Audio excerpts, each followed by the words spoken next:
Every household cleaner looks like juice. Every medicine looks like candy. Your kid will find however they can hurt themselves and do it. We're happy to help if you need us, okay?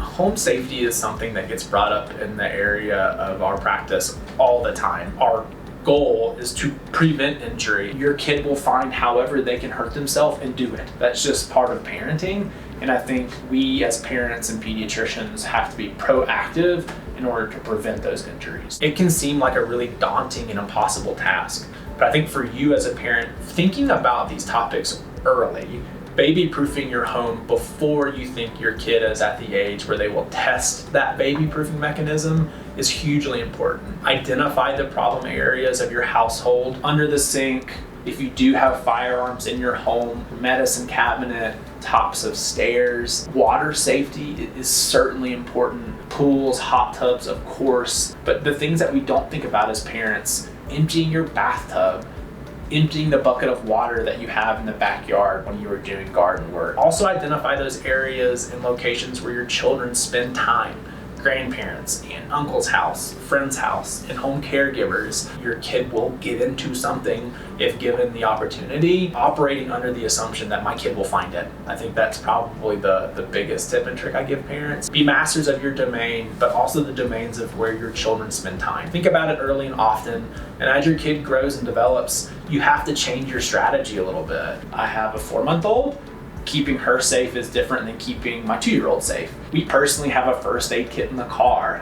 I've never used it, but it definitely gives me peace of mind as a parent. In our diaper bag, routine Band-Aids, Motrin, Tylenol. Focus on baby proofing early, identify the problem spots of your home, and really do this earlier than you think you need to. Because you'll wake up one day and your kid will be standing on top of the fridge and you'll have no idea how they got there, but they'll surprise you every day. I think the topic of firearm safety comes up a lot, and honestly as a pediatrician, I don't really care if you have them, if you don't have them, if you like them in the house, you don't like them in the house. It's not our space to judge the presence of a firearm. It's our space to make sure your child is safe around that firearm. Those should be high, away, preferably locked up in a gun safe or with a gun lock, unloaded. Your kid will see you use them, will see that someone has them, and curiosity is really a motivating factor in young children. When I bring this up, parents often will say, well, I don't have any guns in the home, and that's totally fine. Your friends' parents might. Their grandfather might.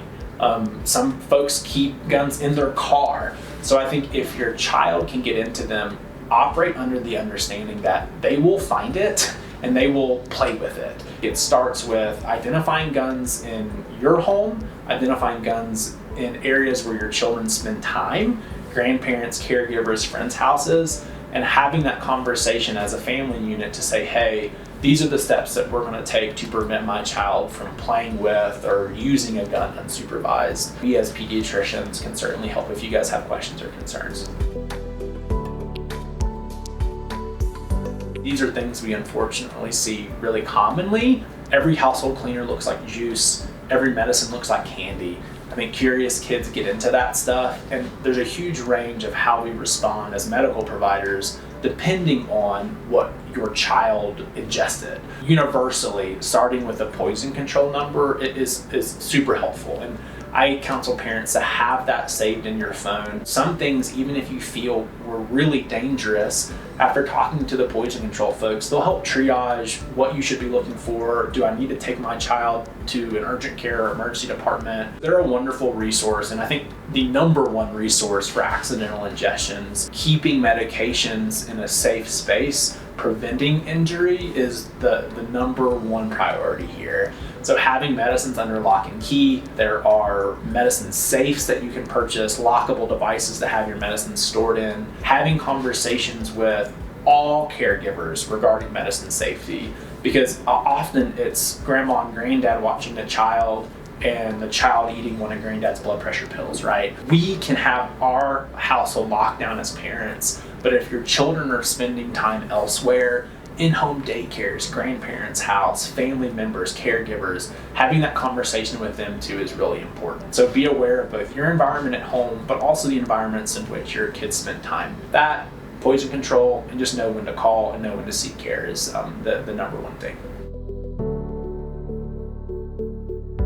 How do you know if a product is safe for your child? I think in today's age, there are so many baby products out there recommended by your friends, your family, social media. The Consumer Product Safety Commission is also a great resource for recalls. Are products for my child safe? There are also social media handles that will pump out recalls saying, hey, this baby product was recalled from the market for this reason. Staying in the know if it is a product that you use frequently as a parent is incredibly important. We love a multitude of brands. I think that one brand that we really love is Parker Baby Co. Parker Baby is a lovely brand, one that I personally own and use really frequently. Finding a brand that has a good reputation and a good reputation for safety is hugely important. Our first gift ever was a Parker Baby drool rag for our baby, and love it to death. In an era where we could buy anything with a click of a button or the swipe of a finger,